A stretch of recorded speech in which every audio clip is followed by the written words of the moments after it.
Let's go.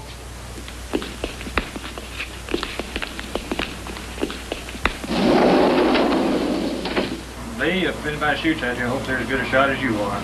You just over-dramatizing. Well, if any shooting starts, you know what to do, don't you? Just told to do everything you do. All right, in that case, you lit the deck.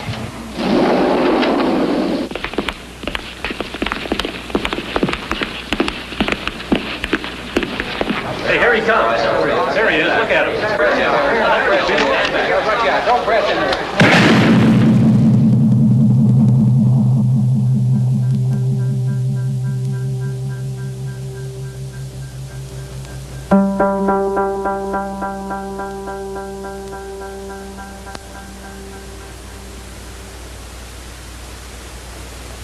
No single event in history has been chronicled in such detail as the assassination of John F. Kennedy on the streets of Dallas, November 22nd, 1963.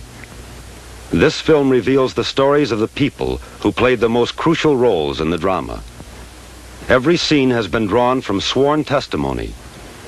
This is the story of Jack Ruby, Lee Harvey Oswald, and John F. Kennedy. It's almost 11 o'clock here at Andrews Air Force Base in Washington as President Kennedy and the First Lady board Air Force One for a 5-city hop through Texas. Thursday, they'll visit San Antonio, Houston, and Fort Worth. Friday, it's on to Dallas and Austin.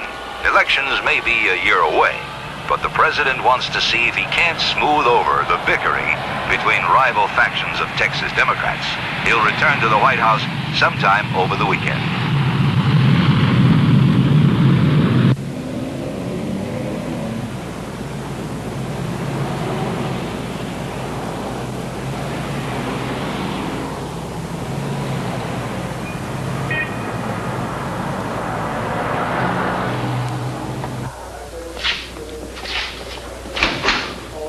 Wesley, can I ride home with you this afternoon? Sure, Lee. How come you're going home today instead of Friday? Curtain rods. I gotta get some from my place in town. You gonna surprise your wife and kids? Yeah. Where should I meet you? Down the parking lot right after work. Good, thank you. Sure.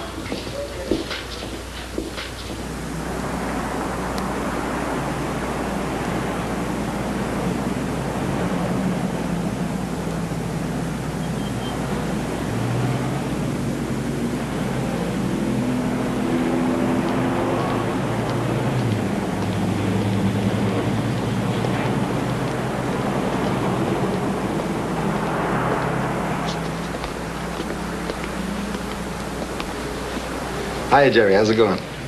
Okay, Jack. What can I do for you? Listen, I need a favor.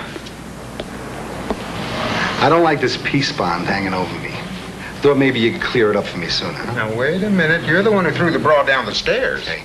Number one, it was an accident. Number two, the dumb broad had it coming. Number three, it doesn't help my reputation in town.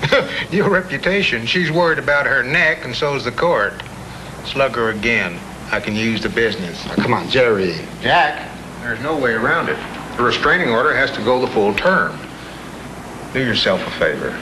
Keep your temper to a low boil. Save your fortune. I thought maybe I could talk to her. You know, maybe she'd lift the bond, you know. Forget it, Jack. It won't work. It was worth a try. Hey, here's a pass to the carousels. You come in anytime, huh? You're always welcome. Take care.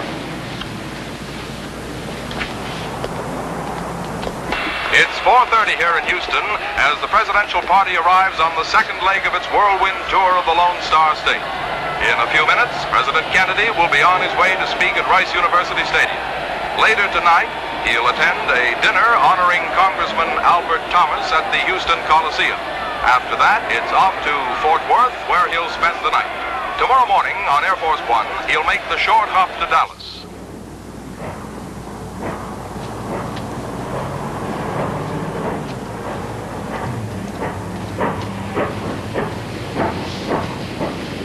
Looks like rain, Lee. Yeah.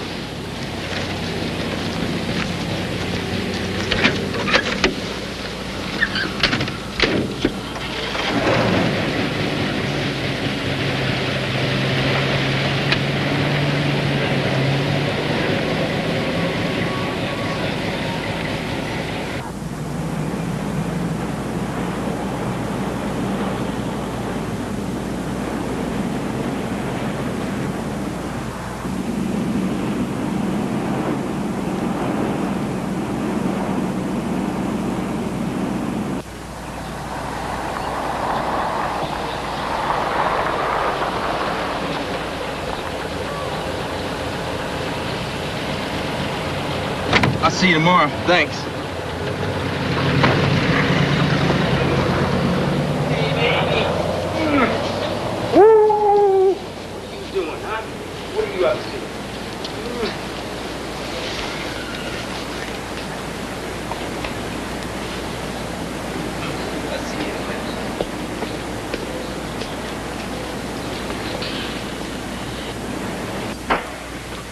Здравствуй, Ли. Как ты, Marina? I'm sorry about the other night when you couldn't get me on the phone. Почему ты мне соврал? I was there. The landlady made a mistake. She just never gets the name right. Marina, не сердись на меня, пожалуйста. Почему ты пришел сегодня? I came here today because I want us to get back together. Marina, прошу тебя, прости меня. Забудь. I want you and the kids with me in Dallas. You've been staying here at the Paynes too long. I like it here with Ruth. I want to stay here.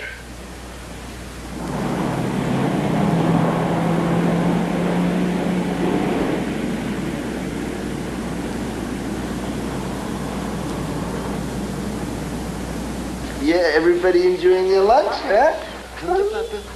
Give me a kiss. Give me a kiss. Yeah. Hello, Alex. Come here. Alex, here, come here, quick. Come here. Come on. What are you staring at? Nothing. Want your office clean? You clean the dressing rooms? Yeah, I just finished it. Then clean the office. Why'd I have to tell you everything?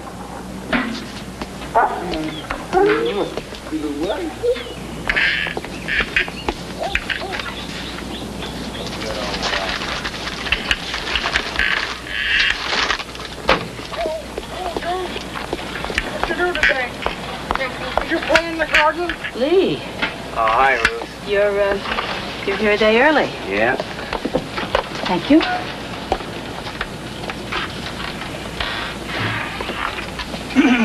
June, dinner now. Come wash. Wash. Give me a kiss, baby. Bye-bye.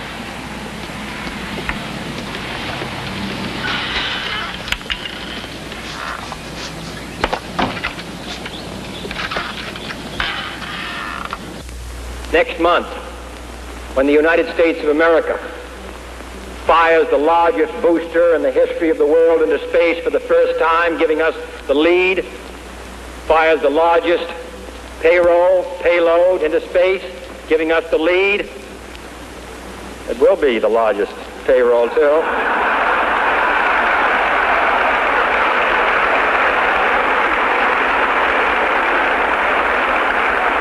And who should know that better than Houston? We put a little of it right in here. But in any case, the United States next month will have a leadership in space which it wouldn't have without Albert Thomas.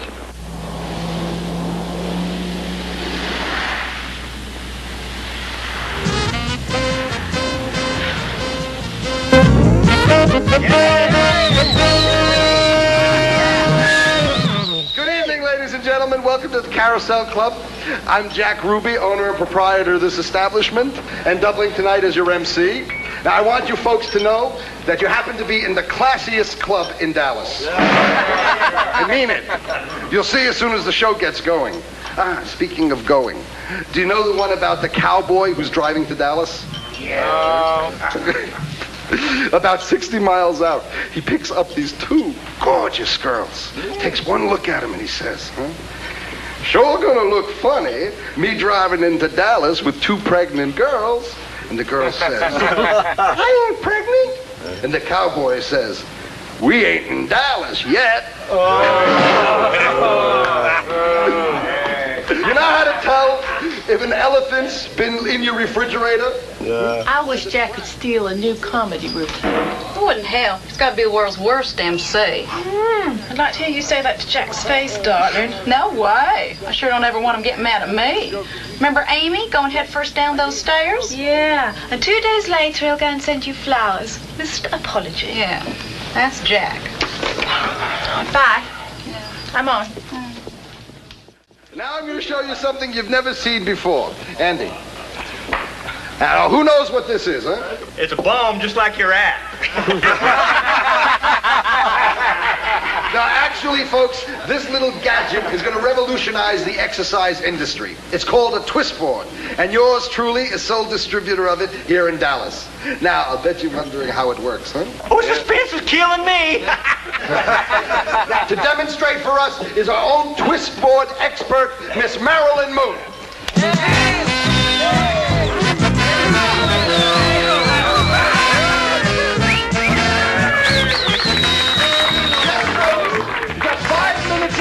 You can exercise every muscle of your body to a supple firmness. 5 minutes, believe me, you can be just as physically healthy as Marilyn. And as our dear President Kennedy has said, we Americans owe it to ourselves to keep ourselves physically fit and vigorous. Oh, but your President Kennedy doesn't write that damn thing. Don't make fun of our president. And who's she supposed to be? Is that Jackie Kennedy? I've had enough of this. I want you out of here. Oh, look, Bart, come on. Shut up! I want you out of here. Now, you hear me? Nobody insults the president and his wife if I come here. Nobody! Take it easy, son. I ought to teach you a lesson here. Take it easy, Jack. All right in here, do it. Get him out of here. Come on, you folks. Get out of the house. Out. 2. Gentlemen, no hard feelings, huh? You guys come on back anytime you want.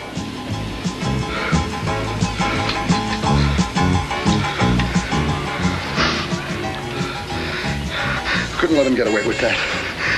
Insulting the president and his wife. Just calm down, Jack. Calm down, jerk. I'd like to bash his head in for him. It's over. Take it easy. Forget it.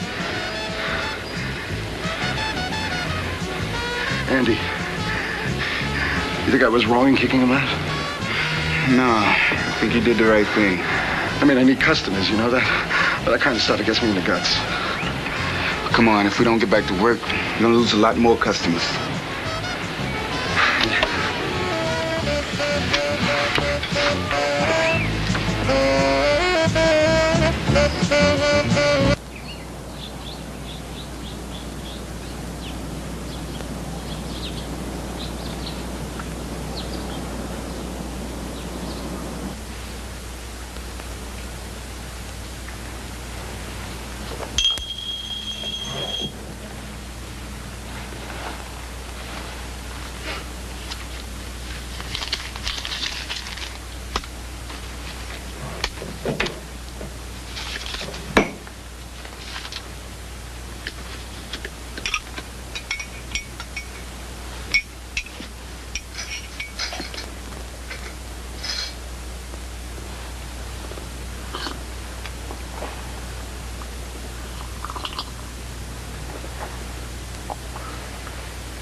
Morning, Lee. I'm sorry, I must be a little late. Oh, I think I'm a little early.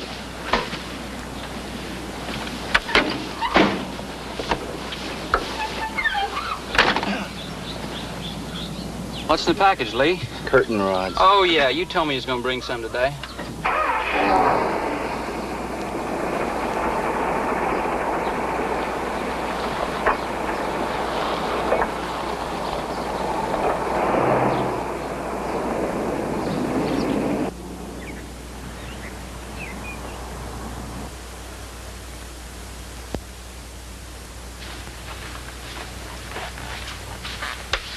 Morning. Morning, Jack. Your sister called you last night. Eva? Anything wrong? Just checking. I'll give her a call after my swim. Hey, I think I got that department store deal just about wrapped up. That guy wants me to get back to him the beginning of next week. Probably be able to get a place of my own. That's disgraceful. What? Sad in the paper. It's an attack on President Kennedy. The day he comes to Dallas, they print garbage like this. Jack, it says, welcome Mr. Kennedy to Dallas. Just read the rest of it. It stinks.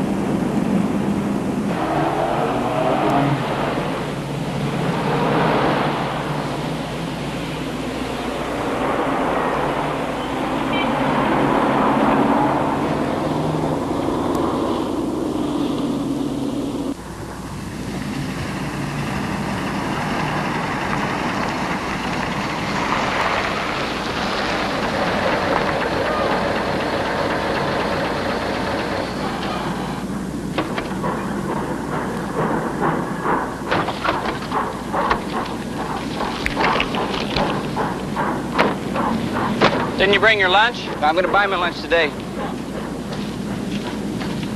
Hey, Lee, what's the rush?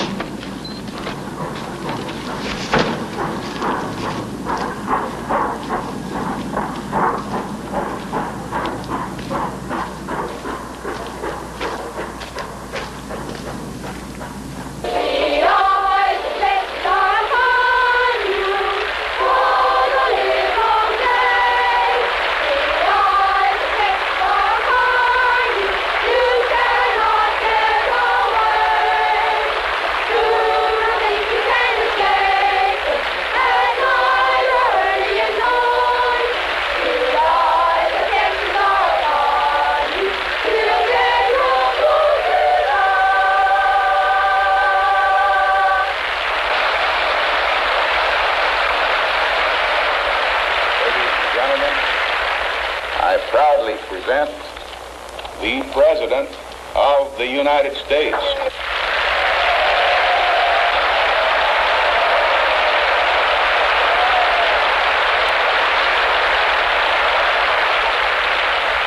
I know now why everyone in Texas, Fort Worth, is so thin, having gotten up and down about 9 times.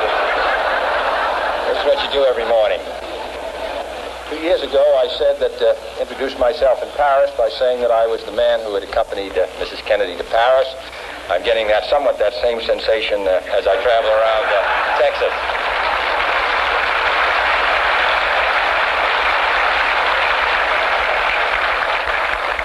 Nobody wonders what Lyndon and I wear.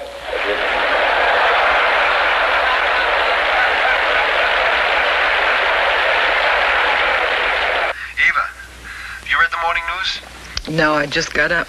Some jerk took out a full-page ad attacking President Kennedy. Listen, people have got money to throw away.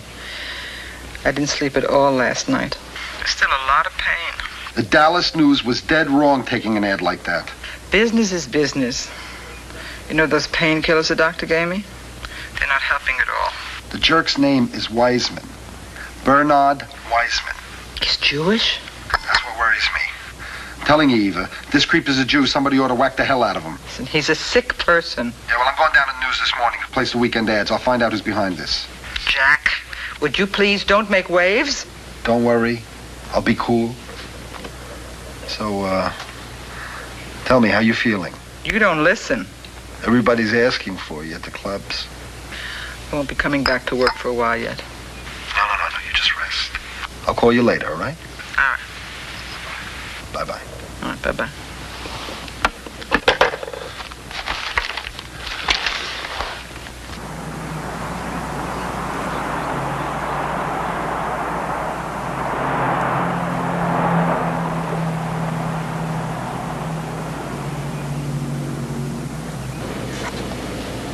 Why are all those people gathered around the corner? The president's gonna come by here this morning. You know which way he's coming? Yeah, I think he's gonna come down Main, turn on Houston, and back again on Elm here. Oh, I see.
shaking hands now with the Dallas people, Governor and Mrs. Conley. Governor Conley on your left. Crowd waving, as you can see. People standing up all over everything available to get a glimpse of the president and his wife.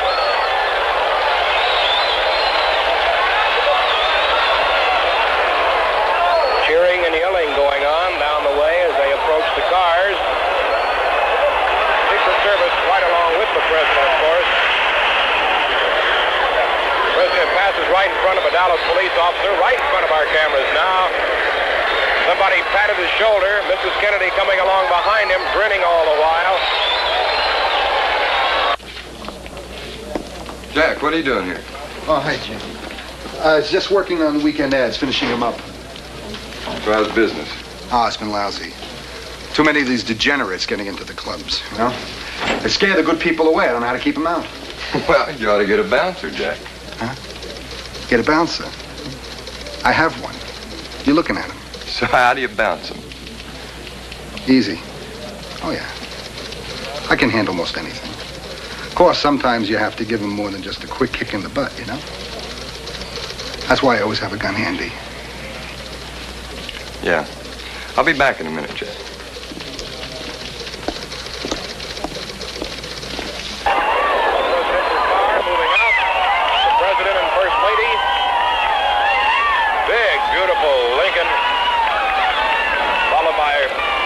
Servicemen, the car behind.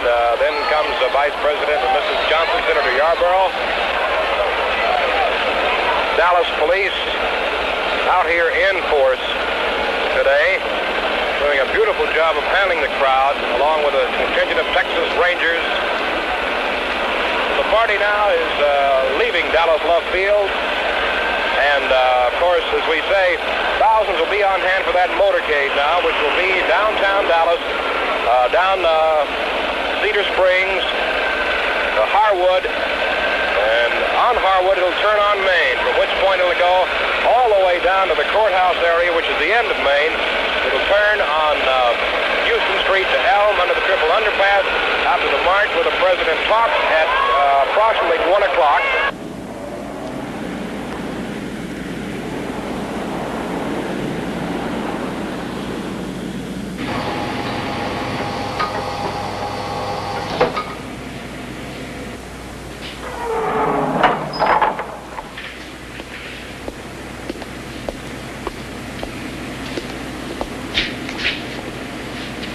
Hey, boy, you coming downstairs? It's near lunchtime.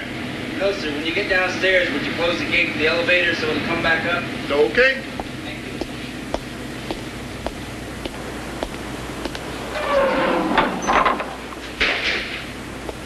Now here comes Jackie and Mr. Kennedy. Mrs. Kennedy radiant in that pink outfit and the pink hat, and of course you can hear the streets around us. They're driving it plenty slow enough for the people on hand here to get a good look at them, to get a good wave in, and I'm sure that everybody would swear that they were waving directly at them.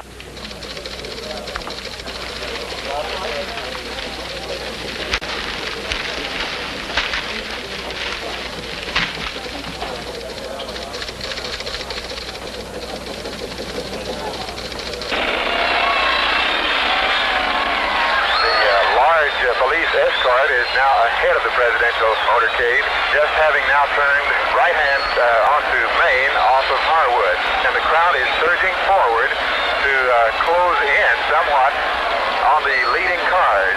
There's a big cheer going up as the president gets further down. Here comes the first car with Police Chief Jess Curry, and here is the President of the United States. And the crowd is absolutely going wild. This is a friendly crowd in downtown Dallas as the President and the First Lady pass by.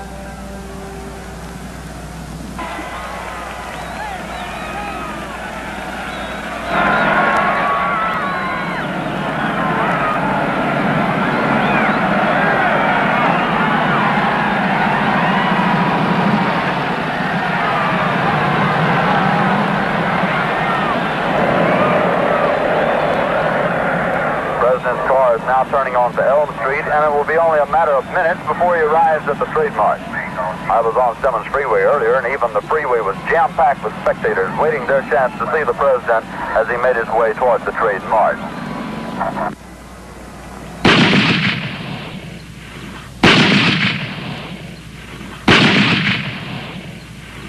It appears as though something has happened in the motorcade route. Something, I repeat, has happened in the motorcade route. Stand by just a moment, please. Someone shot at the president. I think from this building. How do I get upstairs? Come on, I'll show you. The elevator's on the upper floors. Are there stairs? Yes, over there. Let's go.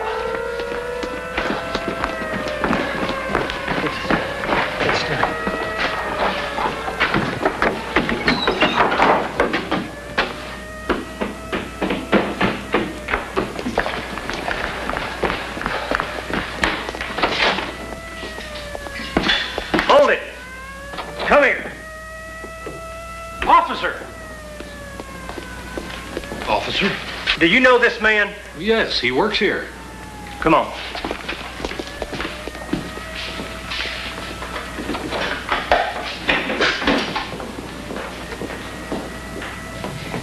The president is shot at, but maybe they didn't kill him.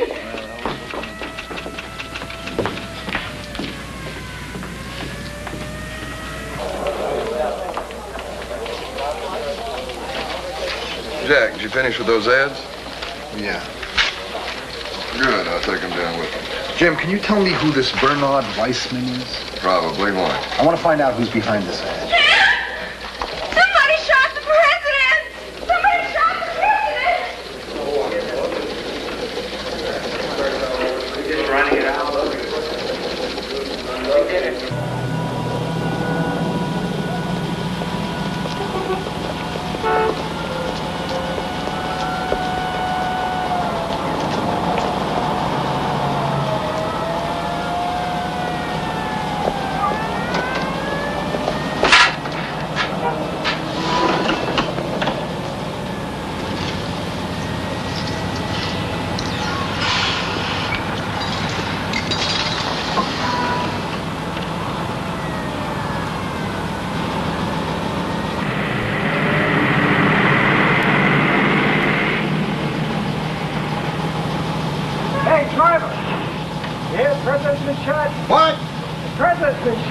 Hey, everybody, the president's been shot.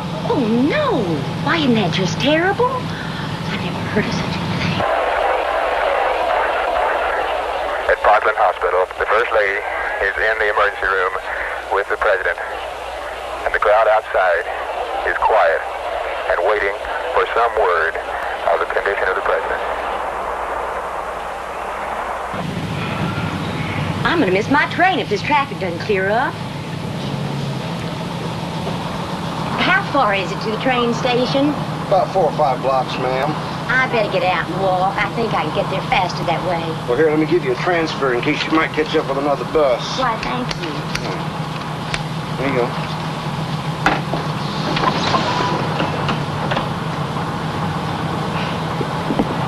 Can I have a transfer, too? Sure.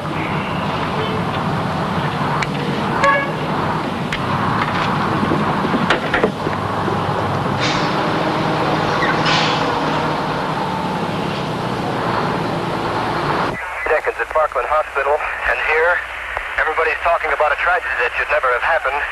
We've received first unconfirmed reports as to conditions of President Kennedy and Governor John Connally. And just now, we've received reports here at Parkland that Governor Connally was shot in the upper left chest, and the first unconfirmed reports say the president was hit in the head. Code 3, all units, APB, suspect wanted in shooting of president. Described as white male, about 30 years old, 5 feet 10 inches, and weighing 165 pounds.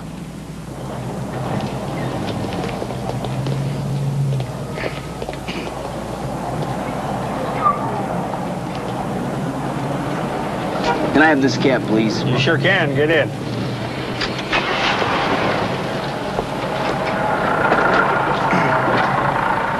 Driver, will you call me a cab down here? You can have this one, ma'am. Oh, no, thank you. The driver can call one for me. Well, there's no need, ma'am. There's one coming in right now behind us. Oh, good. Thank you. Where are you going? 500 North Beckley. 500 North Beckley it is.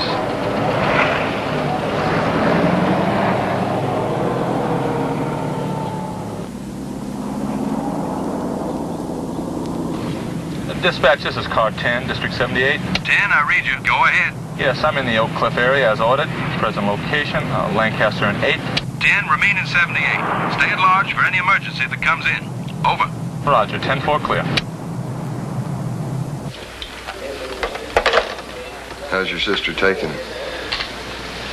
Same as the rest of us. Any more news? Doesn't look good. Why did it have to happen here? To us. How can I stay in Dallas after a thing like this? Jack, I know how you're feeling, but take it easy. I gotta get out of here.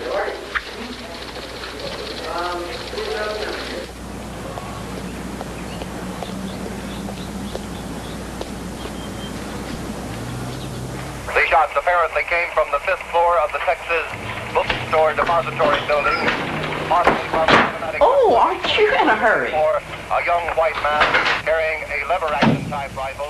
One witness told reporters that he had seen the rifle disappearing from that window after the shots were fired. And the Dallas newsman, Mel Couch, said he was riding shortly behind the president in the parade.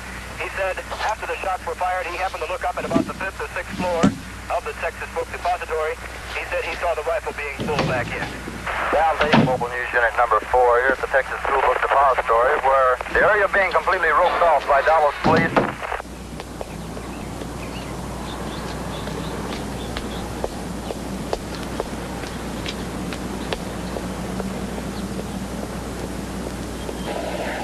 What was a wonderful welcome in downtown Dallas has become a scene of indescribable horror as hundreds of people crowd outside the back door to the emergency room here at Parkland Hospital. And people are wondering, is our president going to live? President Kennedy is on the inside of Parkland Hospital. At present, reporters are being held outside the back door, waiting some announcement, some word on the condition of the president.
Hello? Hello? I want to report that an officer has been shot. Man, hello? An officer's been shot. He's hurt bad. The motorcade then increased in speed, running to Parkland Hospital. Just a moment.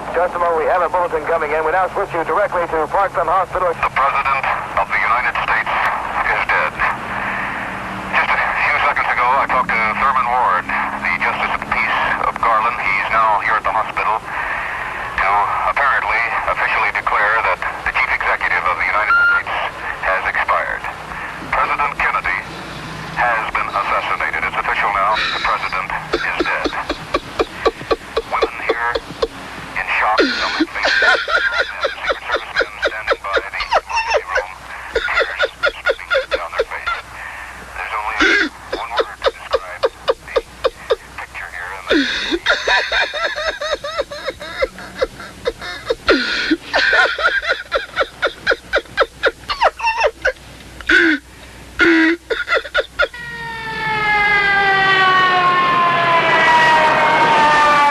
I've just received a news bulletin. A police officer has been shot to death. in Oak Cliff. Police are seeking a man described as white, 5 feet 8 inches, 130 pounds, brown hair, and between 25 and 30 years old. In Parkland, Malcolm Gilduff, the Assistant Press Secretary with the Presidential Party, made the announcement. Gilduff started off saying, John F. Kennedy died at approximately 1 o'clock Central Standard Time today here in Dallas.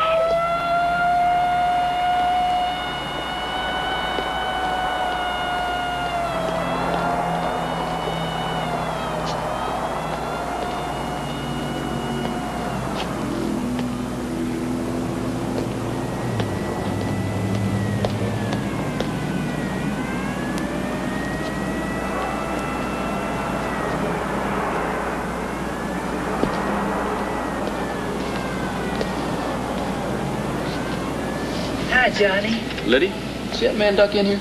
Yeah? Okay, Liddy, you better call the police. The policeman was shot, and this guy fits the description of the killer. I'm gonna go ahead and make sure he hadn't gone out the back. You be careful, Johnny.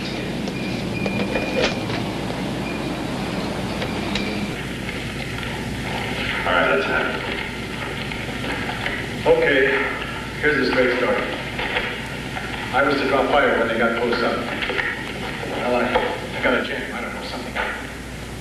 Anyway, they caught a burst from the machine. It was Connors who threw the grenade before he went down.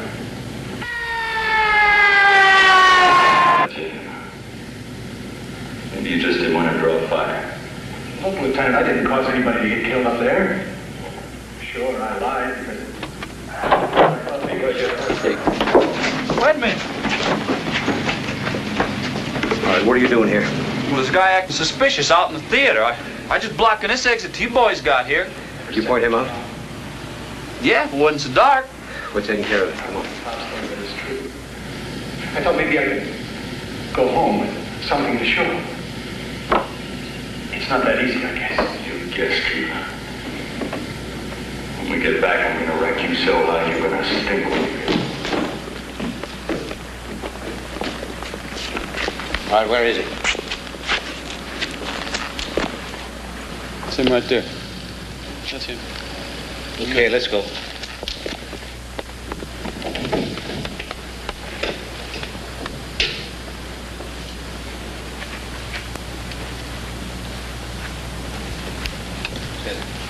Up. Head up.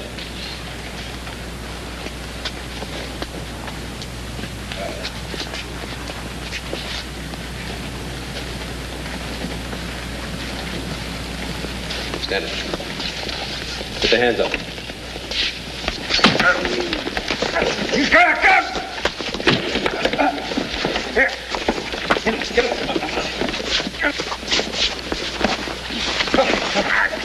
Help him. I'm not resisting arrest. I'm not resisting arrest. Okay, all right. Police brutality! Police brutality! I'm not resisting arrest! I am not resisting arrest! Police brutality! Police brutality!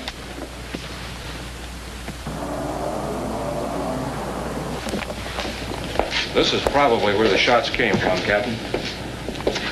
Looks like he stacked these boxes here so he couldn't be seen by anybody on the floor. Found these 3 cartridges here. He probably steadied his weapon on these boxes. And the only other thing we found here was this paper sack. Anybody called Lieutenant Day to get him over here for prints? Yes, sir. Deputy Boone? Excuse me, Captain.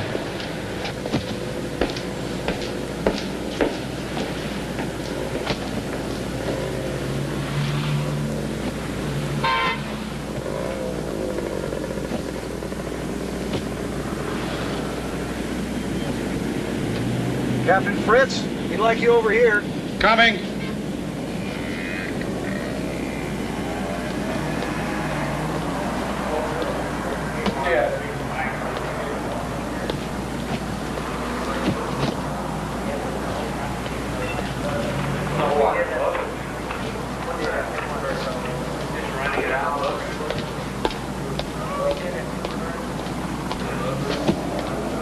Over here, Captain. We found a rifle. Must have dropped it here before he went down those stairs.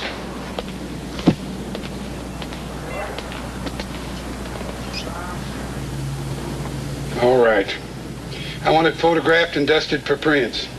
Don't let anybody get near it till Lieutenant Day gets here.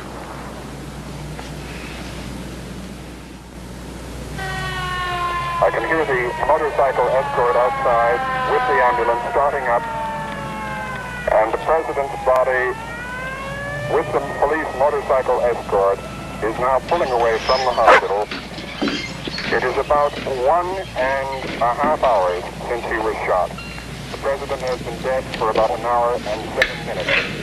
What are you two doing here? George is on duty and I didn't want to be alone. Same here. Just needed to be with some people, you know. Sure. Any more news? You hear about the policeman that got shot? What's his name? A guy named Tippett. Tippett?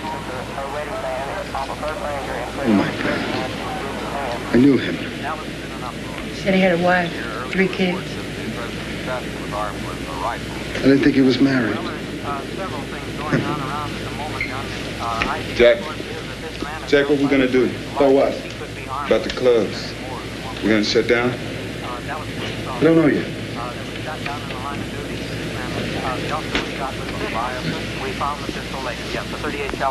There has been a Dallas policeman shot to death, and He's taking it hard. although there's no official Jack, confirmation man, that the same man is responsible.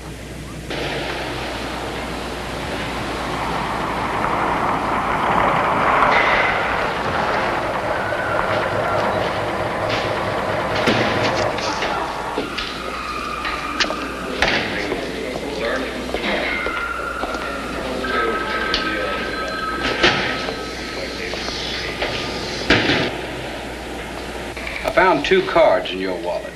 Are you Lee Harvey Oswald or A.J. Heidel? Why don't you find out?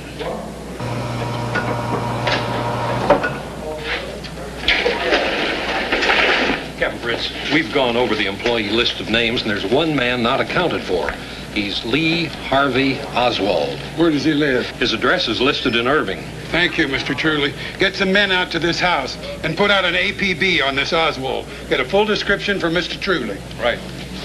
Yeah, the exact spelling of that? Lee Harvey Oswald. It's O-S-W-A-L-D.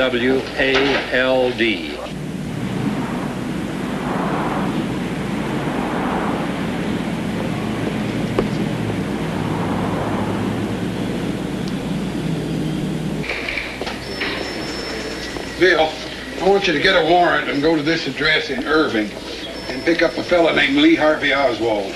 Excuse me, Captain. Why do you want Oswald? He's employed down at the book depository, and he wasn't present at the roll call for employees. We can save you a trip, Captain Fritz. Lee Harvey Oswald.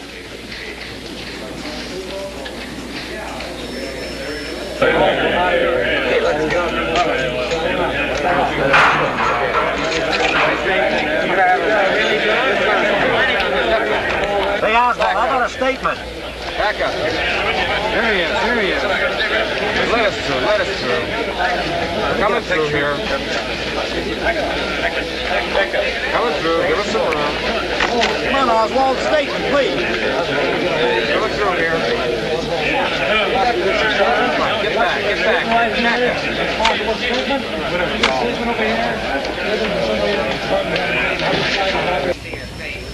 On your job application, you've given your home address as Irving, but you keep a room here in Dallas on Beckley?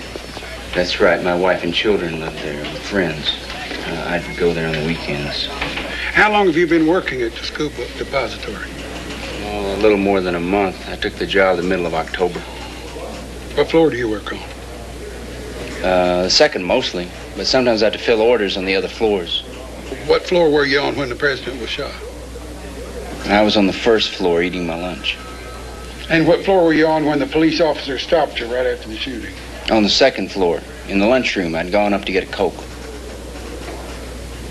Why did you leave the building after that? Well, with so much excitement going on and all the confusion, I didn't think there'd be any more work for the rest of the day. Where'd you go when you left work? Went to my rooming house, changed my clothes, got my pistol, and then I went to a movie. Why do you carry a pistol? Well, you know how boys are when they have a gun. They just carry it. You were in the Marines, weren't you? Yes, I was.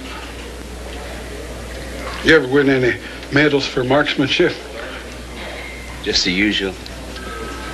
Do you own a rifle? No.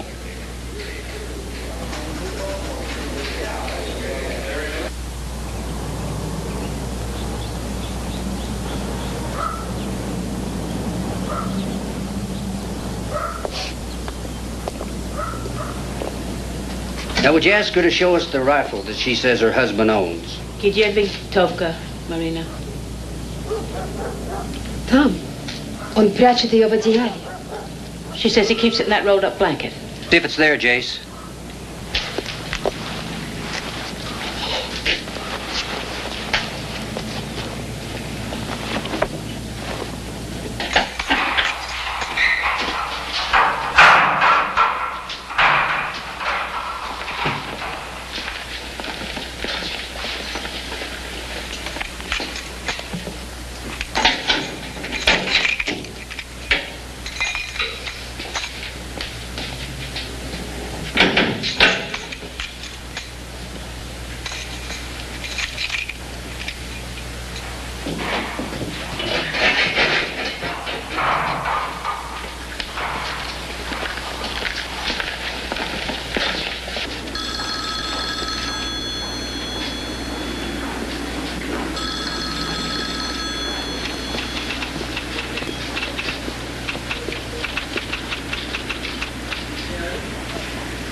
Phyllis.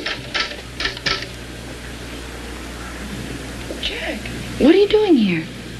I was just around. I want to make sure you are right. I mean, with the assassination. Well, sit down. Well, I guess we're all pretty upset and uneasy, but I'm holding up okay. How about you? I still can't believe it happened. Jack, why did you come here? I told you already. I figured you needed somebody. You and me, we've been through an awful lot, you know? Jack, you haven't called me in months. Yeah, I'm sorry about that, but business has really been booming lately. And Eva, you know, she's not... You don't owe me an explanation. I just want you to know that I care. I think you came here because you need someone. This thing, our beloved president's death. Phyllis, I hurt real bad. I know. Trying to be good to you. I think you did, in your way. I guess it just wasn't enough. Listen, Jack, I really do have to get back to work. Sure. I understand. See you later. Goodbye.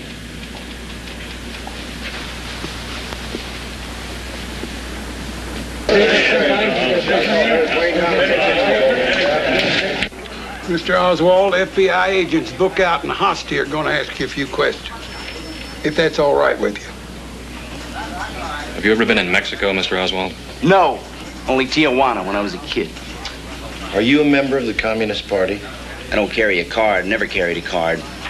Mr. Oswald, have you ever been in Russia? You know damn well I've been in Russia. I know who you are. You're the one who accosted my wife. He practically accosted my wife! What do you mean, accosted? I mean, he'd wait for me to go to work, then he'd come around and bother her with stupid questions. Am I allowed to get an attorney? Of course.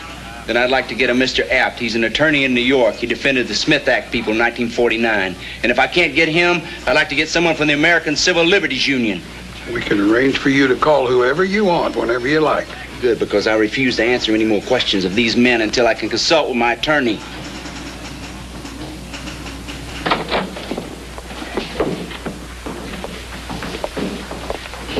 Are you sure he won't be able to see me? Yeah. Now, all you have to do is to tell us if you see the man who shot the policeman this afternoon, okay? Yes, sir. Number 1, turn around. Number 2, turn around.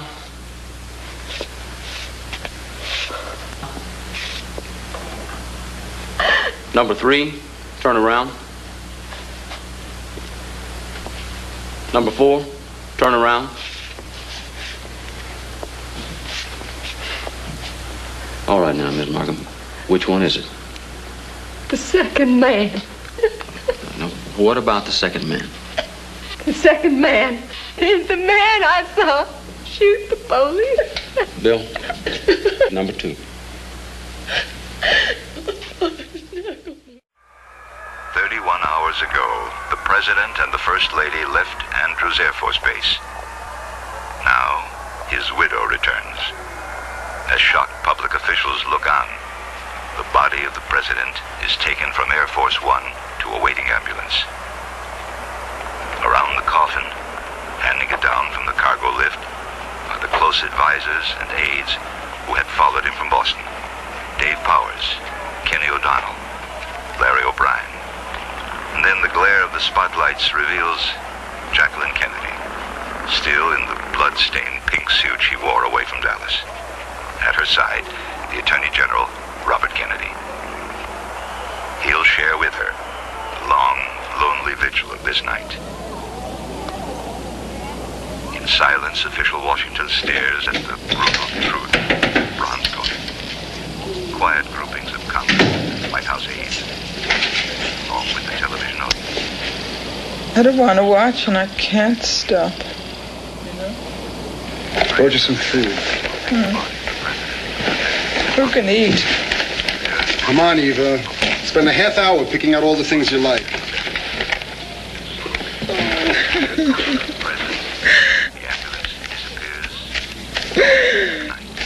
I sit here and look at that poor woman and the brother, and I'm sick. Oh. Believe me, you eat something, you'll feel better.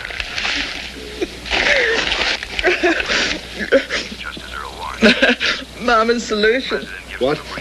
I said it's Mama's solution. No matter what the problem. We had chills and fever, or we didn't have enough money, or tornadoes. It's the same solution. Eat.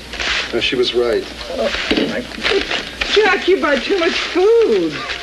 If I get started, I can't stop. Anyway, it took my mind off what happened. I could almost forget the Kennedy. The police said that they arrested a man. Yeah, Oswald. Did you know him? Know him? Hey, how the hell would I know him, huh? I don't know. Maybe he went to one of the clubs. I don't let creeps like that into the clubs. You know that.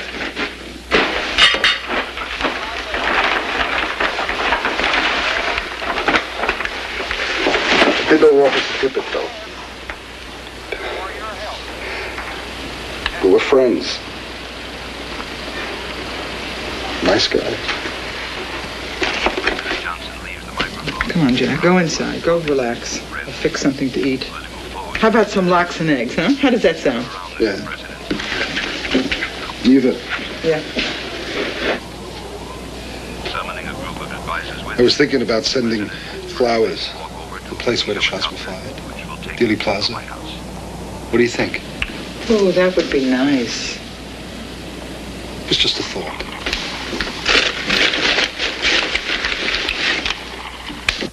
Lee, we found this map in your apartment. As you can see, it's a street map of Dallas. Could you explain why you've marked an X in the area of Dealey Plaza? This map is a map I use for job hunting. Each X represents a place where I applied for a job. The X at Dealey Plaza is a place where I finally got work.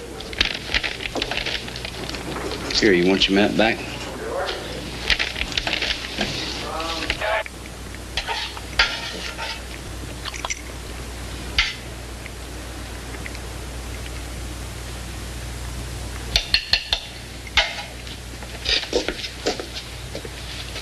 I made the scrambled eggs like you liked them. They're fine. I just got no appetite. My stomach's in knots. Eat, Jack. It'll take the hurt away. Now who sounds like Mama? Well, at least tonight they'll be together. Who? The Kennedys. That wonderful big family. Look at all the pain and trouble they've had, huh? But they've endured it. They're very strong people. They love each other. They're so close.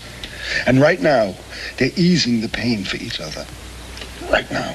That's the best part of a family. Well, same with us. I mean, we had our share of troubles, us Rubensteins. We were always there to help each other out. Huh? We did the best we could. But we were always being pulled apart so much. I mean, it wasn't easy to be close like the Kennedys. Poor Jackie. What she's going through this minute. Those beautiful little kids. That's what really tears at me, Eva, you know? I mean, kids, they have to have a full thought. It's always the children who are hurt the most in a thing like this. They're so helpless. How's a woman supposed to raise children by herself, huh? It could be done. Look at Ma. No. No, Ma had Pa. Yeah, Pa was there. He was there to help. Jack, Pa was always leaving. He was never there for us when we needed him. Sure he was. What are you talking about, Eva? He cared about us. He cared for us. He cared for us. No, he never cared for us. He didn't care for us. He didn't care for Ma. The only one he ever cared for was himself. Jack! Jack, what's the matter? Jack! What?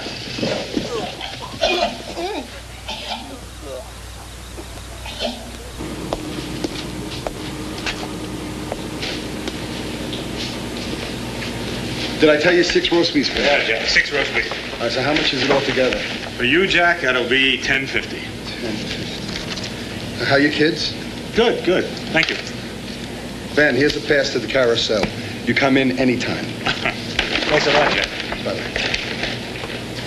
The record is spotty, but facts of Oswald's past keep coming in. We've learned he was active in the Fair Play for Cuba Committee in New Orleans, which is pro-Castro in its leanings.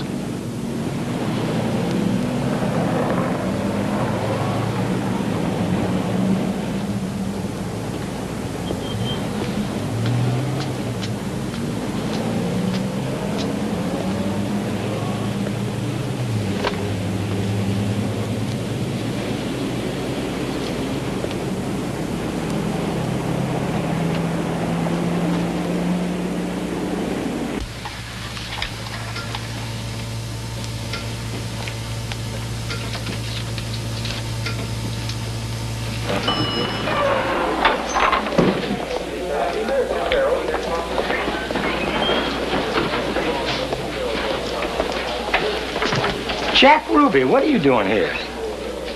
Well, hi, Ernie. Why shouldn't I be here? I never saw tight of security. I got a lot of friends around here. Besides, I'm helping out the Israeli press, translating for them. Oh, jack of all trades, huh? Yeah, that's me. I was shocked to hear about Tippett. I know you two were good friends. Oh, no, Jack, you got the wrong Tippett. There are 2 of them on the force. The guy who was shot was a young man, a patrolman. I don't think you ever met him. No, I guess I never did. Still, it's a damn shame. Hey, what's going on? Who are they?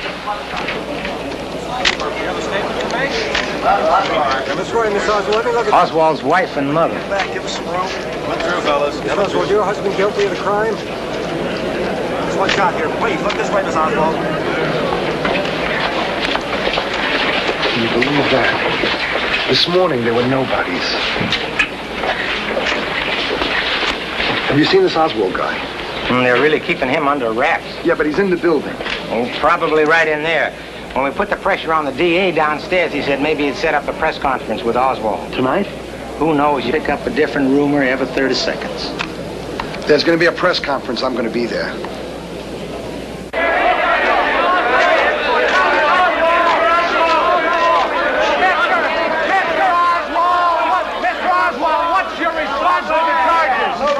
Information you've been given, but I emphatically deny these charges.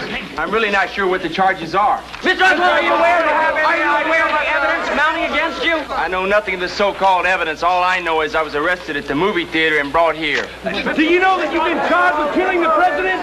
Oh, I don't know about that. You all seem to know more about that than I do. Mr. Oswald, what's happened to you since you've been arrested? Well, I was brought before Judge Johnston, and I protested at that time that I was not allowed legal representation during that very short and sweet hearing. I really don't know what the situation's about. Nobody's told me anything, except that I'm accused of murdering a policeman. I know nothing more than that, and I do request someone to come forward to give me legal assistance. Mr. Oswald, did you kill the president? No, I have not been charged with that. In fact, nobody said that to me yet. First thing I heard about it was when the newspaper reporters in the hall asked me that question. What about the rifle? Mr. Oswald, how did you hurt your eye? A policeman hit me.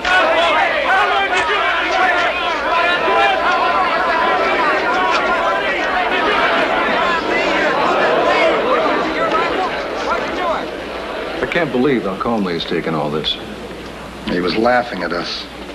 He had this smirk on his face, like he was pleased with himself. Is it true Oswald is a member of the Communist Party? Gentlemen, please. Now, we really don't know whether he is or he isn't. Now, we have uncovered some information which indicates that he was connected with a pro-Castro group while living in New Orleans. I think they call themselves the Free Cuba Committee or something like that. Sir, it's the Fair Play for Cuba Committee. Yes, it very well could be this Fair Play group. We'll know more when we collect all the facts. Mr. Wade, will Oswald be charged with the murder of the president? I think that'll be all for now, gentlemen. We'll let you know of any new developments when they occur. Thank you for your time. What about my shower? I got rights. I got hygienic rights. Later. What do you mean later? What about the shower? Creeps.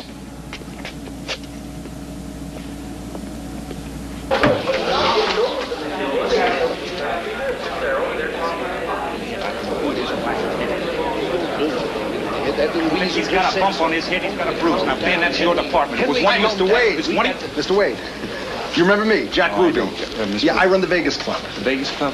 Why are you here, Mr. Ruby? I'm translating for the Israeli press. Oh, that's fine. Thank you. Ben, I need that. I want you to know you did a hell of a job in there. Thank you very much. I appreciate it. Ben, I got to have... I'm the one who corrected you on that Cuba thing. I appreciate that very much, Mr. Ruby. You're going to have to excuse me now. I'm very busy. Thank you. Ben, I need it. You know your voice. You've got lobby full of reporters here. Dallas is in enough trouble as it is. You don't have to speak. Hey, mister. Yeah, what's the matter? Hey, look, this is an open line to New York for an interview with the DA, only I can't get Mr. Wade over here. You sit tight. I'll get him. Yeah, will you tell him it's WNEW, Ike Pappas. Thanks, yeah. Thanks very much. I appreciate it. Excuse me, Henry! WNEW in New York. They're holding the line for you. You're supposed to talk to him. Yes, I did tell him I'd talk with him. Ben, I'm going to need that information. 15 minutes on my desk. I need it this now. way, okay? Excuse me. Mr. Wade? Yes. How do you do? WNEW, New York. 1 second. All set? Ready? Good. You're on. Henry Wade here. May I help you? Yes. We're working on that. Thanks for your help. Hey, no problem. I'm Jack Ruby. I run the 2 biggest nightclubs in Dallas. Good to meet you. Ike Pappas. Here's a pass to my club. You come in anytime, huh? Well, I'll sure try. Hey, do me a favor, will you? Will you keep Wade here? Yeah, sure. Don't let him go.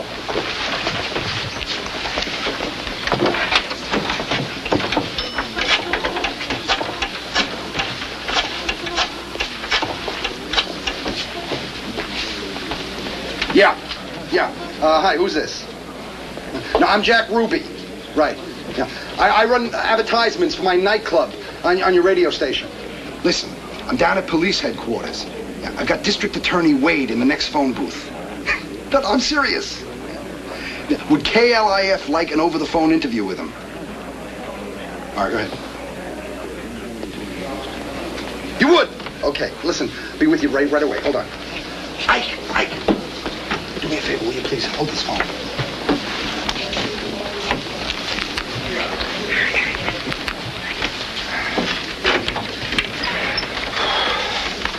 How'd it go, Henry, huh? Just fine. Thank you very much. Listen, how about one last interview for KLIF? Mr. Ruby, you have to excuse me. I'm very busy. I have a meeting upstairs. Oh, come on. They're on the line. Take a minute. Let's all make this really quick. Very quick, please. All right. Excuse me. Yeah, he's here. Mm-hmm. Line open? All right, here we go. Yes, Henry Wade here, DA of Dallas.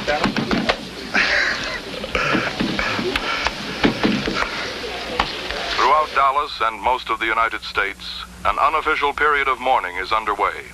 It is safe to assume that any scheduled entertainment, with the possible exception of professional football games, has been canceled this weekend.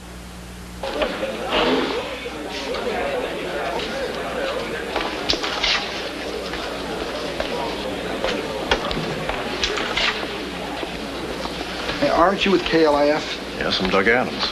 I'm Jack Ruby. I just set up a telephone interview with the district attorney in your station. Jack, could you arrange for me to talk to Wade in person?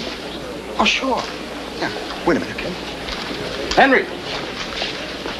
Doug Adams from KLIF. He wants to ask you a few more questions. We're just on our way out right now. Oh, come on. Why are you waiting at the elevator, huh? Get him.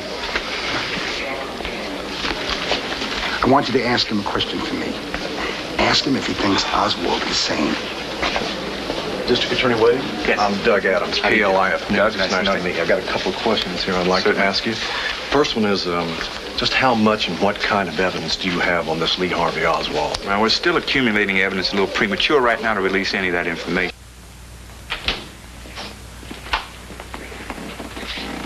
Hold him there. Will you please state your name? Lee Harvey Oswald. Mr. Oswald, this is a formal proceeding to arraign you for the murder of John F. Kennedy. One more question, Mr. Wade. Do you think that Lee Harvey Oswald is sane? Yes. Personally, I think yes. Of course, that's something that will have to be decided in a court of law. Thank you, District Attorney Wade. I'd just like to add that Dallas businessman Jack Ruby was responsible for setting up that exclusive interview with the DA. Now, back to our studios.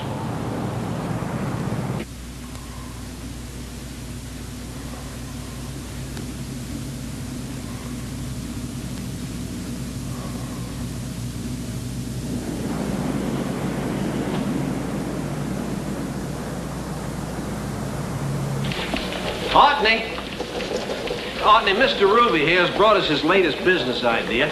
It's an exercise board. You could use it, Clyde. Listen, we need somebody to give us a demonstration. And I'm the lucky one? Well, you got all the qualifications. Go on, Jack. Get us started. Yeah. All right. Now, all you have to do is stand on it. Okay. You know that dance, the twist? Sure. All right. Now, you just do the dance, you know? Let's just go like that. Start twisting. 2, 3. That's it. Oh, and 4. Hey! I really have to try this. It's going to do wonders for your figure. And 4, and go. Hey, listen, that's a great job, Bobby. A great job. You are definitely the twistboard queen of the composing room. I can't say much for your dismount, though. No, you got to wait till the thing stops before you get off. That's easier said than done. You're making too much of it. Well, why don't you show us how it's done? Me? Yeah. Oh, yeah. no. Oh, no. Why not? Come on, Jack. Hey, give us an expert demonstration here. All right.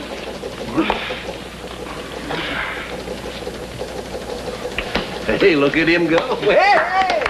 Hey, 1, 2, 3, and 4, and 1. Come on, Jack. Let's see you dismount. Let's see you get off this thing.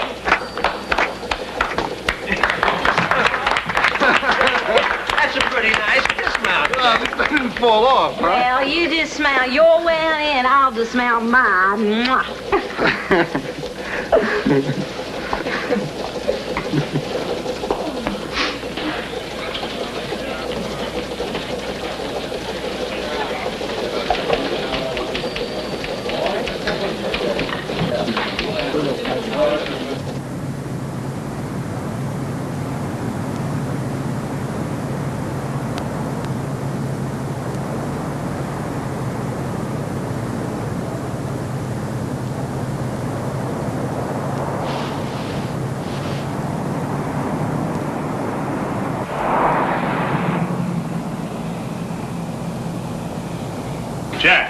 Jack, where are we going? Come on. We're going to pick up Smokey. Get in, George. To do what? George, get in. Jack, what the hell is going on?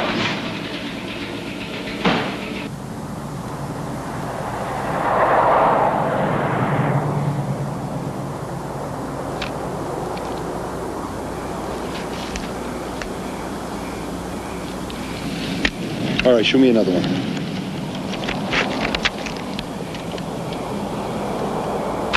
Lee, there are a number of things we're not sure we completely understand.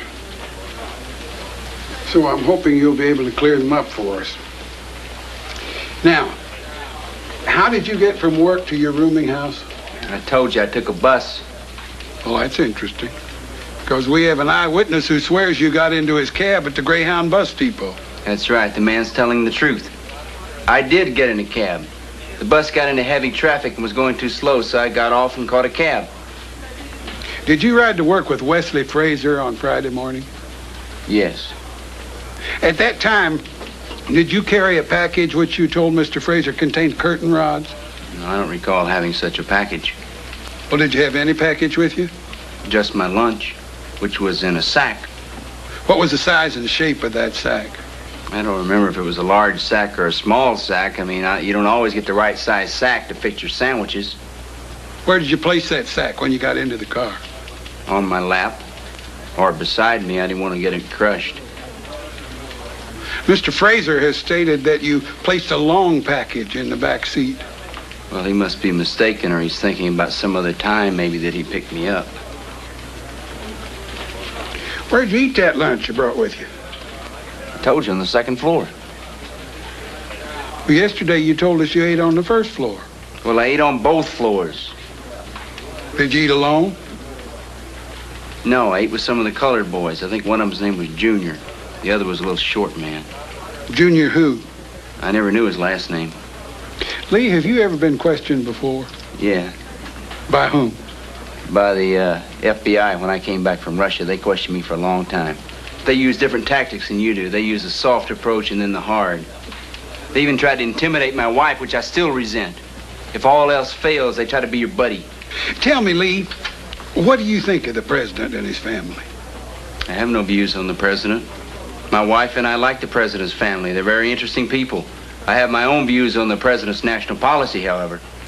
I know that I have a right to express these views, but because of the charges, I prefer not to at this time. Lee, I'm not a malcontent. Nothing irritated me about the president. Lee, would you submit to a polygraph or lie detector test? Well, I refused to take a polygraph test from the FBI when I came back from Russia. I'm sure not going to take one now from the Dallas police. Captain, may I ask a few questions? Mm-hmm. This is Mr. Kelly of the Secret Service. Is that all right with you, Mr. Oswald? Sure. Did you watch the presidential motorcade? No. Did you shoot Governor Connolly? No. Was he shot too? Did you shoot President Kennedy? No. Captain, I don't intend to answer any more questions until I can get some legal counsel. The White House lies under a gray fall sky. Outside, people gather in silent vigil, sharing the appalling reality of yesterday. Early this morning at 5 a.m., an honor guard brought the body of the president back to the East Room. It resides there now, where 100 years ago Lincoln lay, awaiting the arrival of the dignitaries who will come during the day to pay last respects. We switch now for more background on the president's alleged assassin. While admittedly incomplete, we have assembled a brief biography of Lee Harvey Oswald. He was born in New Orleans in 1939 to a widowed mother. Here he is with his brothers, already a veteran of a boarding institution. Later, he attended school in Fort Worth during his mother's failing third marriage. As a teenage schoolboy, he drifted without roots in family or place. In New York City, he is labeled a chronic truant. The only note in the records indicates parental reluctance to have Oswald see a psychiatrist. Joining the Marines at age 17, Oswald became attracted to the communist philosophy. After his discharge in 1959, he went to live in the Soviet Union, tried to obtain Russian citizenship, and married a young pharmacist. Soon after, disillusioned, he returned to the United States and was photographed in New Orleans passing out pro-Castro leaflets. Broke and out of a job during the past summer, Oswald and his wife Marina were befriended by a Mrs. Payne, who took Marina into her home because of an interest in the Russian language. Lee Harvey Oswald began working at the Texas School Book Depository October 16, 1963, little more than 1 month ago. Mr. Oswald, did you kill the president? No, I have not been charged with that. In fact, nobody said that to me yet. First thing I heard about it was when the newspaper reporters in the hall asked me that question. We hope to learn much more about him as the questioning continues in Dallas Police Headquarters.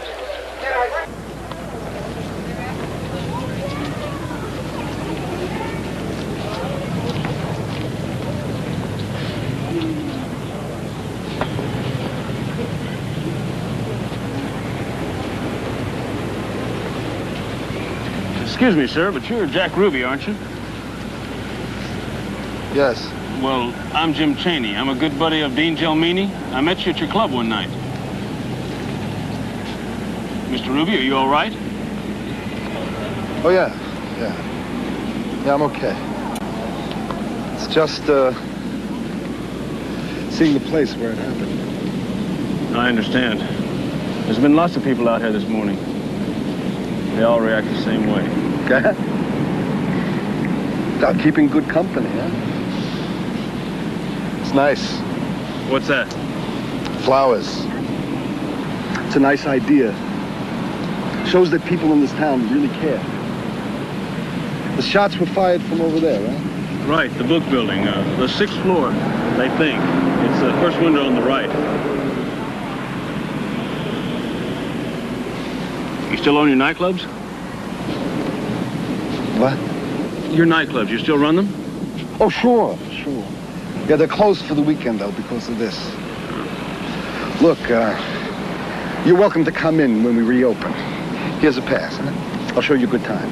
Well, thank you very much. I sure enjoyed myself the last time I was there. Yeah, the police are always welcome in my clubs. I treat you guys special. Well, we really appreciate that, too. Well, Chief Curry and Captain Fritz are around here someplace, so I better get back to work. I'll see you soon. You know, it's a funny thing. I was going to send flowers. I never got around to it. Yeah.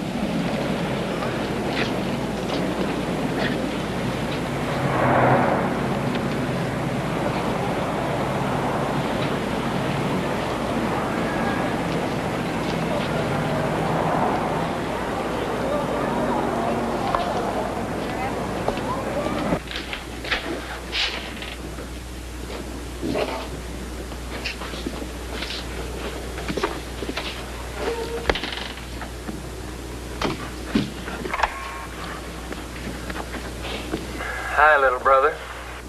This is being taped. Yeah, well, it may be and it may not be. What have they been doing to you? Were they roughing you up? No, I got this at the theater. They haven't bothered me since. They treat me pretty well. Marina and Mother were by here today. I know. I've been with them all day. What'd you think of the baby? Thanks for telling me about the baby. I didn't even know you had one. Well, it was a girl. I wanted a boy. But you know how that goes. Lee, what the Sam Hill's going on here? I don't know. You don't know? Look, they got your pistol. They got your rifle. They got you charged with shooting the president and a police officer. Now, I want to hear the truth. I just don't know what they're talking about. Robert, don't believe the so-called evidence. You won't find anything there, brother. What about this attorney from New York? Who is he? He's just an attorney. I want to handle my case. I'll get you an attorney from down here. Now, you stay out of this. Stay out of it? It looks like I've been dragged into it. I don't want anybody from down here. I want this one. All right. I just wanted to do something to help. Well, Junie needs a new pair of shoes. I'll see you in a day or two. Robert, you've got your job and everything. Don't be running back and forth getting yourself into trouble with your boss. Don't worry about it. I'll be back. All right. It's up to you.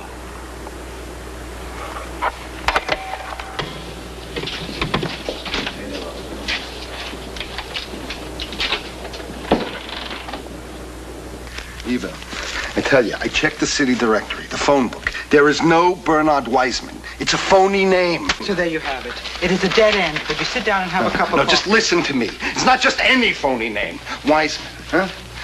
Why did they pick the name Wiseman?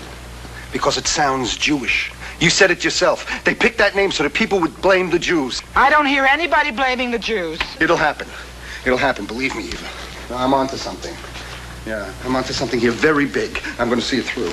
Go ahead, go on. Keep it up, keep it up. You're going to make yourself sick. There's a bunch of degenerates out there ready to destroy the Jews. That is you and me, Eva. Will you stop?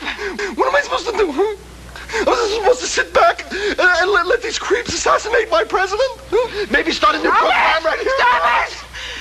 You're going to send me back to the hospital with this craziness. Is that what you want? Is that what you want?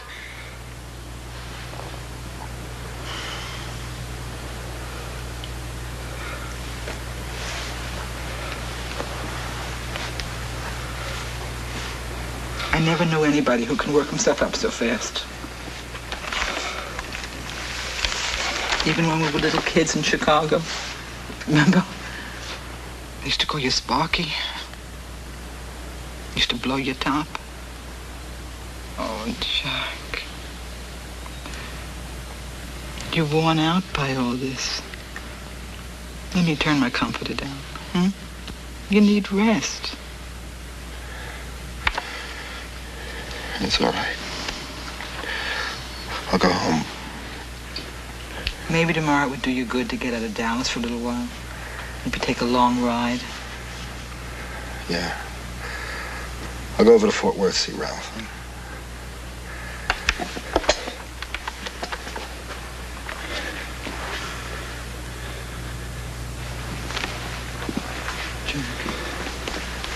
Jack, the best thing we can do is to try to forget what happened yesterday. Eva, who can forget? What else can we do?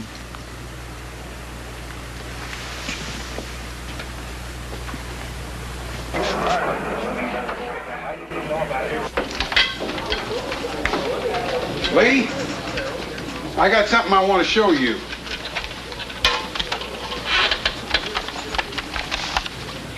Have you ever seen these photographs before? No. Well, we found them among your things out at the Payne place. Well, aren't they of you and your pistol and a rifle?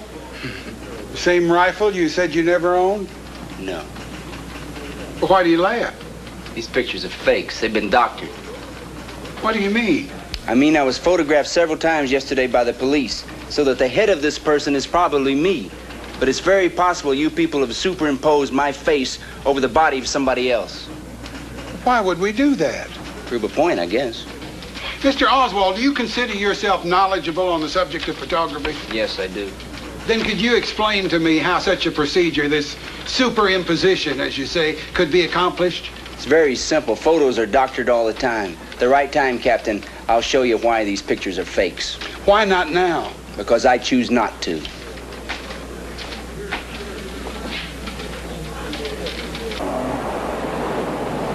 We've been advised by the FBI that they have a copy of the mail order for the rifle. The rifle that was found on the 6th floor of the book depository? That's right. The writing on the order has been compared with samples of Oswald's handwriting and found to be the same. Also, the return address was Dallas. A post office box under the name of A. Cadell. Would you spell that name for us, sir? H-R-D-E-L-L. Our records show that the box was rented by Lee Harvey Oswald. We understand that there's a photograph of Oswald and the rifle. Is that right? We have a picture of Oswald standing with the rifle in his hand, which is very similar to the rifle in our possession. Also, he had a pistol strapped on his hip. Any results on the ballistics tests? Looks like it's going to be favorable. Thank you, Chief. Thanks, Chief.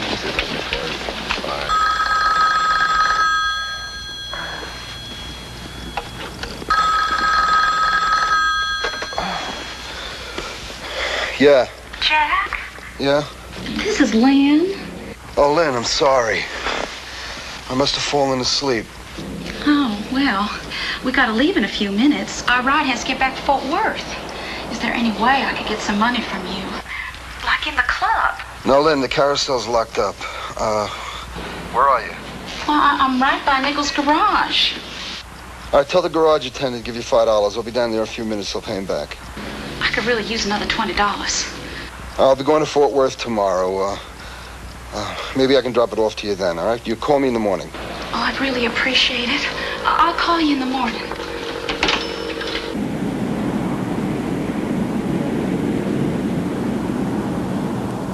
Charlie, we're going to transfer Oswald to the county jail this morning. It'd be nice if we could ease the prisoner out without anybody knowing it. Yeah, but we're going to have to inform the press at some point. Where are we going to take him out, Chief? The basement. Why don't you start securing it right now? Yes, sir. Now, let's figure out a route.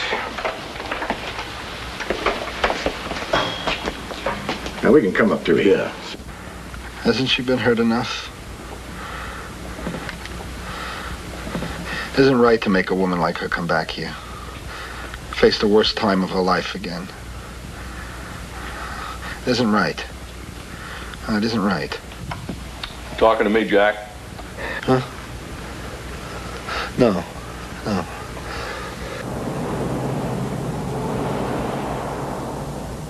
I want this entire area secure within the next hour. That means checking every car in the basement, all the exits, setting up ID checkpoints for all the press. Go through all the cars, any cars that don't belong, get them out of here.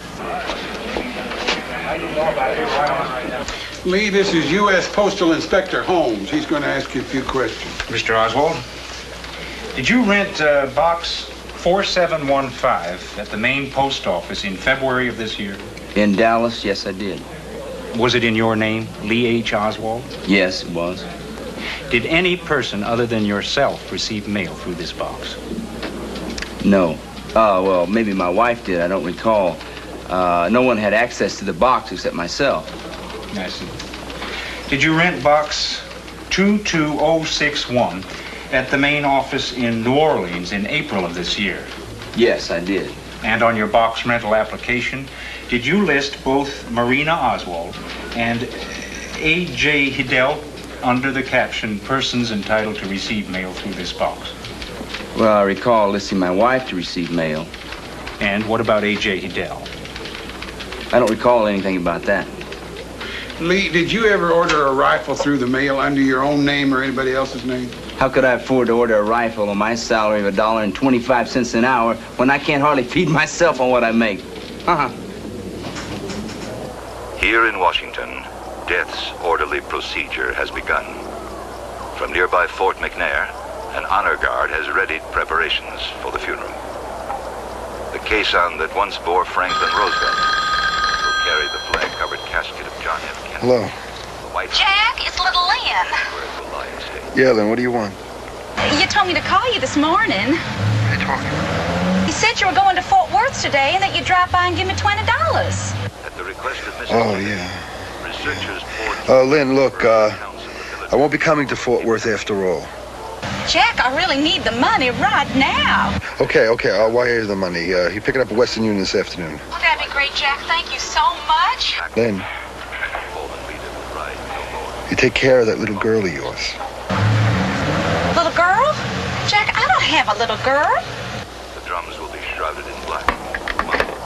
The funeral pace will be exactly 100 paces a minute. Now, the nation waits to pay homage to an era that ended yesterday. The prisoner will be transferred to the county jail sometime within the next hour. Will we be able to see Oswald? Yes, I made arrangements as I promised, so you will be in a position to take pictures. But again, I will ask you to cooperate and refrain from asking questions. Where will we be able to see Oswald? We're setting up an area for you in the basement. Excuse me, please.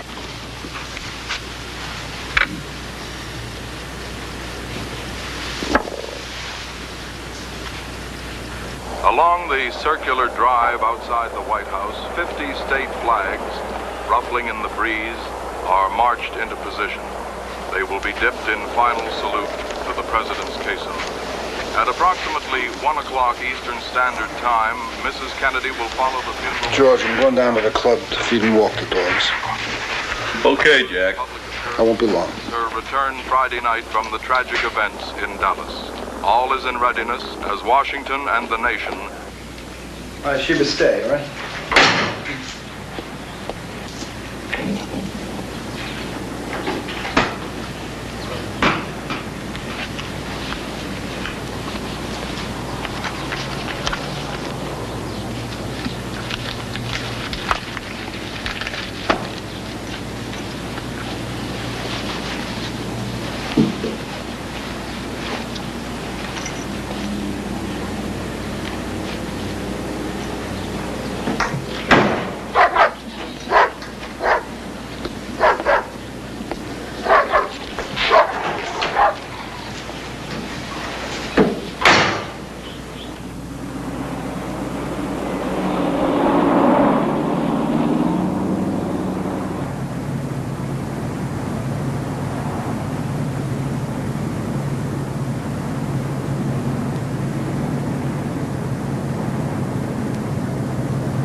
Lee, this Selective Service ID card was found in your wallet. It has your picture on it, but the name on the card is A.J. Hidell. Could you tell us about it? I know nothing about this card. It doesn't belong to me. Do you know anybody by the name of A.J. Hidell? No. Well, have you ever used the name A.J. Heidel as an alias? No. Lee, this card was found in your wallet. It has your picture on it and the name A.J. Heidel. Now, do you expect me to believe that you know nothing about this card? Look, I've told you everything I'm going to tell you about that card. You've got it. Read it. You know as much about it as I do.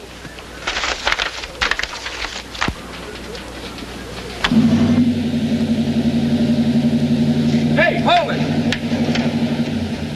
What's the trouble? There's not enough clearance. What are we going to do? Leave it here for now, and I'll check with Chief Baxter.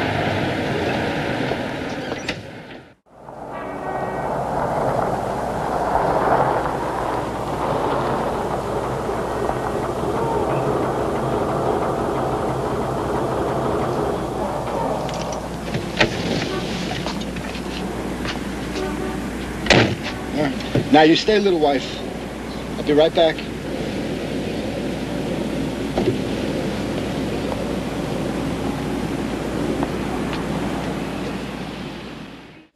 You want anything else? Oh, just a sweater. I want something warm. Yeah, sure. Go ahead.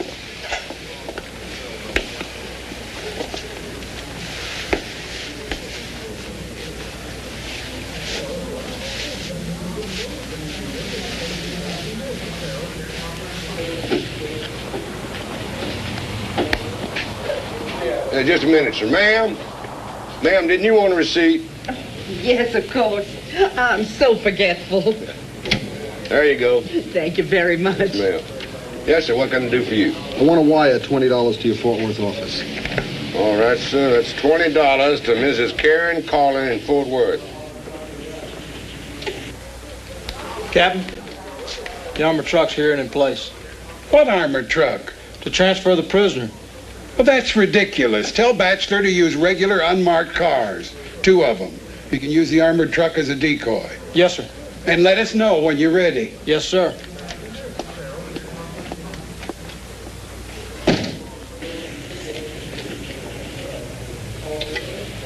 All right, sir. That'll be $2.35 total for the wire. There's your change. There's your time-stamped receipt. Now, she can pick the money up any time after 11:30 a.m. All right, thank you very much. You're welcome, sir.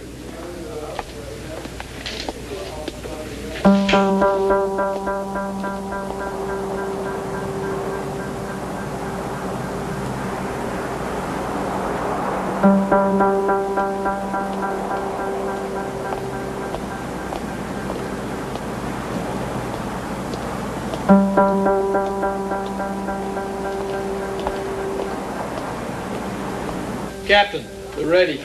Good. Let's go, everybody. You too, Lee.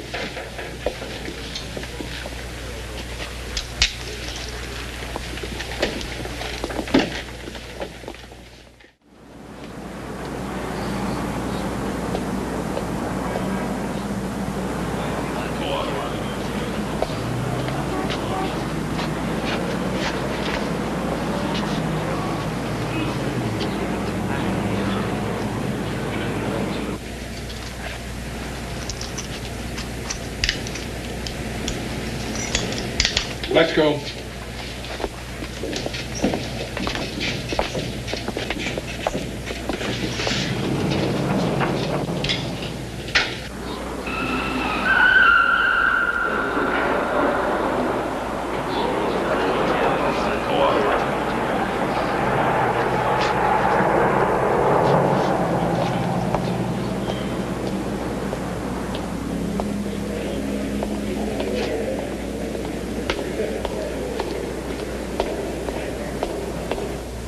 Lee, if anybody shoots at you, I hope they're as good a shot as you are.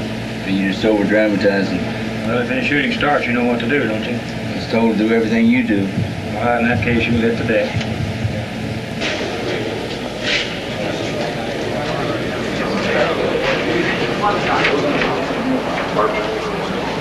That's all right.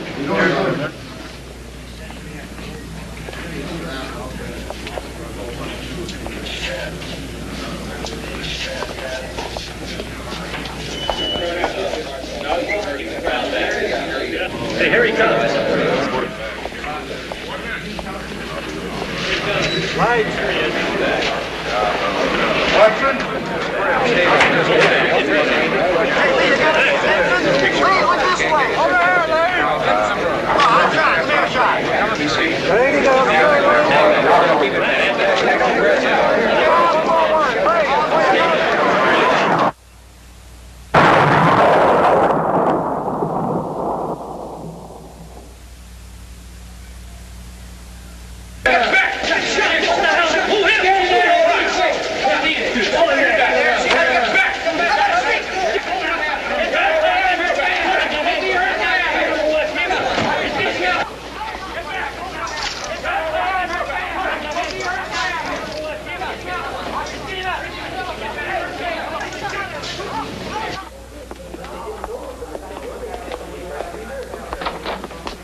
What happened? You shot him, Jack. You shot Oswald. I did?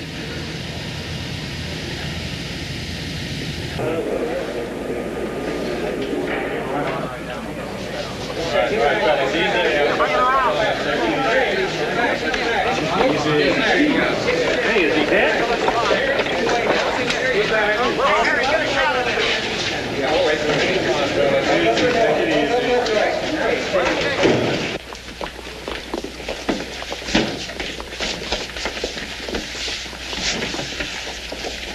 Start sorting out the facts.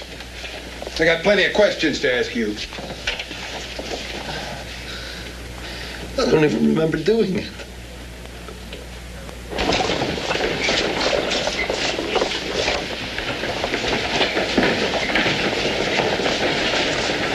Oh, not in there. That's where we put the president. Put him in two.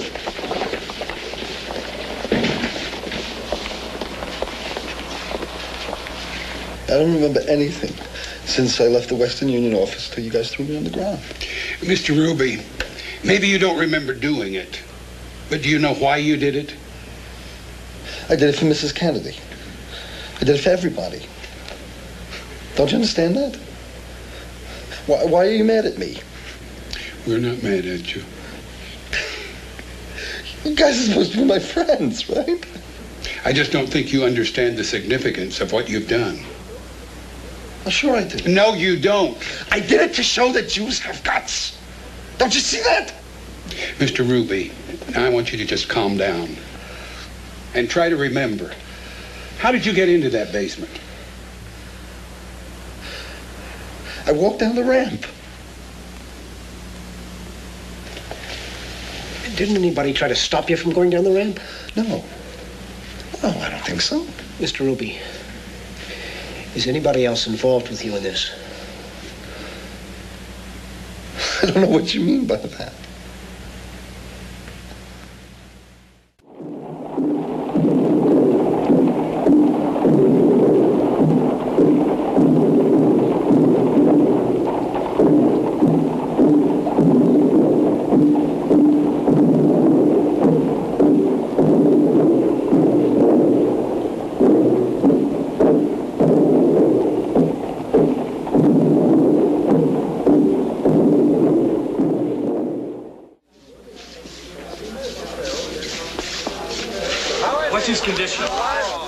Mr. Oswald died on the operating table. Did he say anything before he died? He never regained consciousness. Well, does Mrs. Oswald know about the wound? Where was the wound? Can you give us the precise time of death?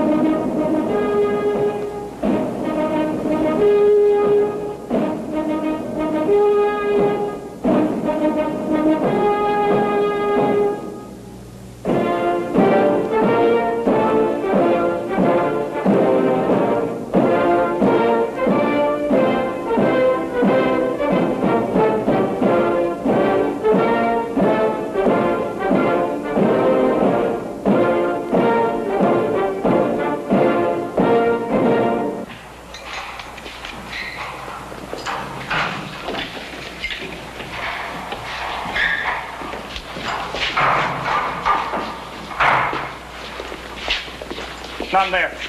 Put him in number one.